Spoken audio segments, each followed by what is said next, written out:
Hey guys, so today I am doing a review of The Bling Ring by Nancy Jo Sales.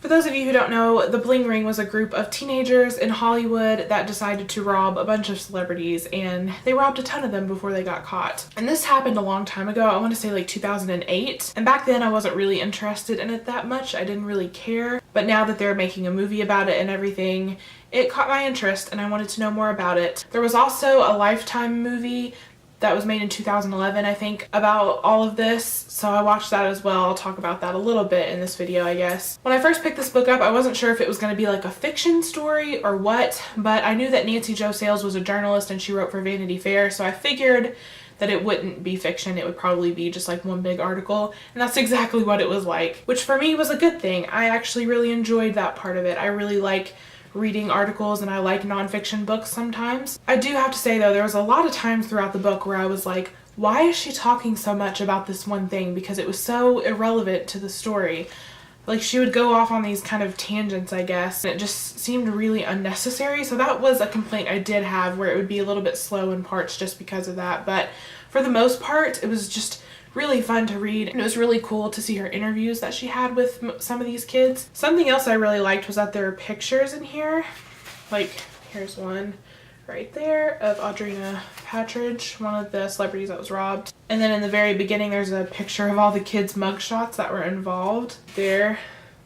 And multiple times throughout the story I had to, like, when they mentioned the names of the kids, I had to go back to the picture and say, okay, this is Nick. I also really love the movie cover. I think it's the only cover that is available. It was just crazy to see these kids talk about, mainly Nick Prugo is the main one that she talked to, because he's the one who confessed about all of this to begin with. He was the main one telling what happened in this book, and it was really just interesting to see why he did it and what he had to say about everything. I would definitely recommend reading it if this sounds interesting to you, and if you're just curious about it, pick it up and try it. The only thing that bothers me about this entire thing, like the book and the movie coming out, is I feel like these kids did all of this for attention. I feel like maybe subconsciously they knew they would get caught eventually, and maybe that's what they wanted. They wanted this fame.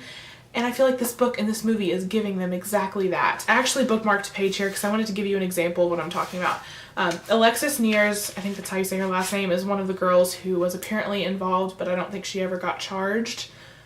Maybe she did, but it was a very minor charge. So it says, the real Alexis had signed on as a consultant to the film. Why should she be allowed to be a consultant on the film? Seriously? Whatever. And then it says, she seems to be getting excited about seeing herself portrayed. She's been retweeting Emma Watson's tweets about Nikki. Emma Watson is playing Alexis, basically, in the movie. They changed the girl's name to Nikki, and they're just basing Nikki off of Alexis. But still, Alexis is excited about Emma Watson playing her in the movie. That just annoys me. Like, she should not have the right to get excited about this, because that's exactly the fame that she wanted. Like, they talk about Alexis a lot through this book, and she is someone who seeks attention, and she wants the fame and celebrity lifestyle so bad. Even though that bugged me, I couldn't stop reading. I was just still really interested in the story, so there you go. In the end, I gave this book 4 stars. Very, very enjoyable. I do plan on seeing the movie. The Lifetime movie was okay. I didn't love it. The acting wasn't amazing. So, you know. If you guys want me to do like a movie review of The Bling Ring, the new one with Emma Watson in it, let me know. That is it for this video. I hope you guys enjoyed it, and I'll see you in the next one. Bye. I really hope I said everything I wanted to. That was not me farting, it was my book. For those of you who, and to read her and just to hear her interview with, there's my dogs. It's time for me to go.